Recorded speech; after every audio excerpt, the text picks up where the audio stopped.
here again for Halloween things, Halloween foods and all the festivities. But this particular thing I'm going to make, I love it all year round, and it's pumpkin bread. I make it whether it's October, May, August, doesn't matter. I love pumpkin bread. So I'm going to make it, and so there.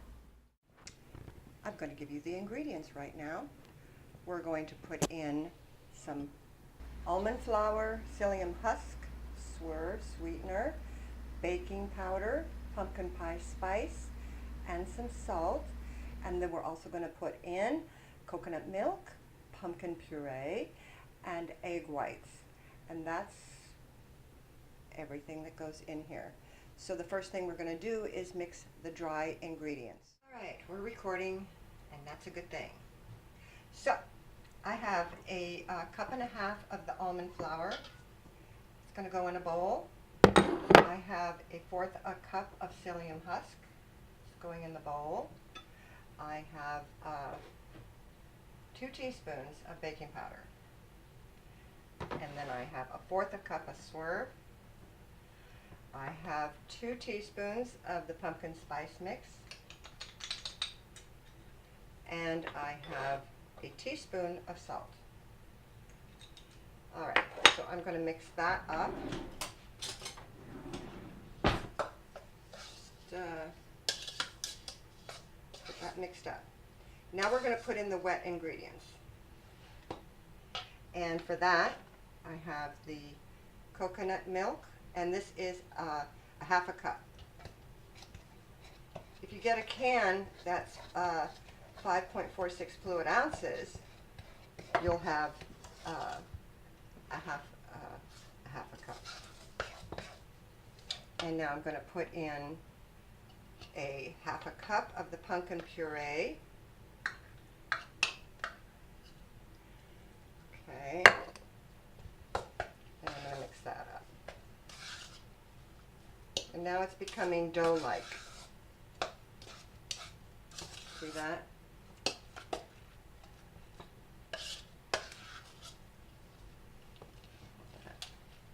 Now I'm going to add the egg whites last because I want to fold that into the dough. And by folding, that means you do it gently. Okay, that looks well mixed. And so now, actually to fold it, I'm going to use my spatula. And I'm just going to pour a little bit in and start folding.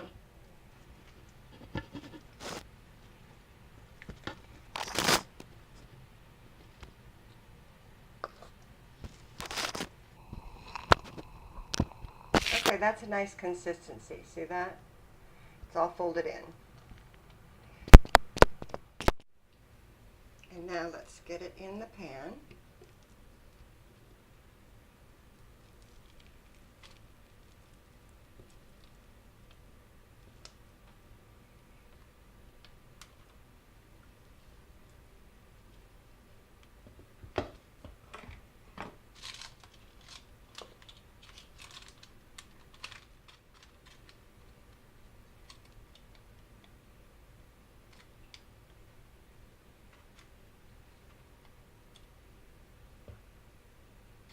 Alright, there you have it.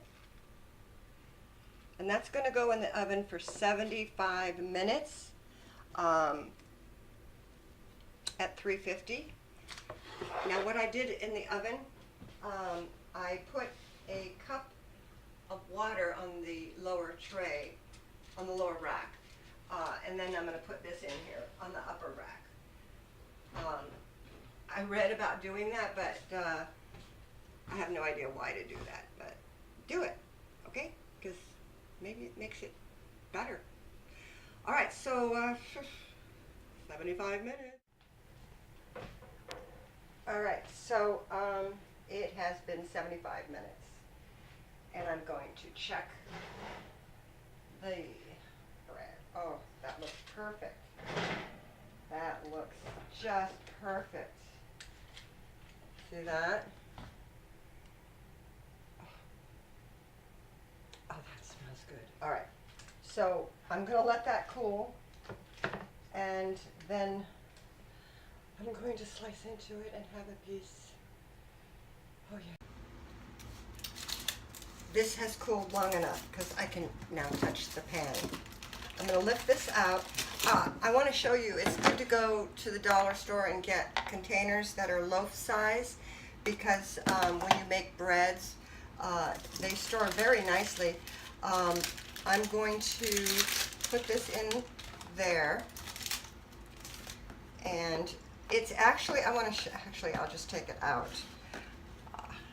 I'll put it on here, move this over, because before I put it away, of course I have to take a picture of it, I'm going to bring the camera in to show you that it rose a little bit, not much. These kind of things, there's no yeast in it, so they don't rise much, and I didn't use any ingredient that will cause it to rise. So, but it's still extremely good. What you'll get are very nice slices. You won't get like a toast for a sandwich, but you don't make a sandwich out of pumpkin bread, you just eat it. The other thing you can do is you could add frosting to this, and it becomes like a cake, and oh, I've done that. Takes my breath away. Let me bring the camera in. Closer shot. Look at that. I'm bumping the camera up because I can't see what I'm doing. Okay, there we go. You like? Let me take a slice into that. Okay, I'll bend the camera down and we'll cut into that.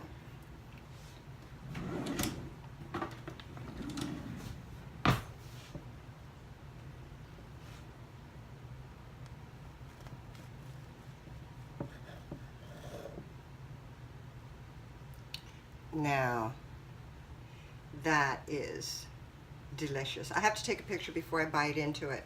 So I'm going to do that, and then I'll let you know. Okay, the taste test. Very moist.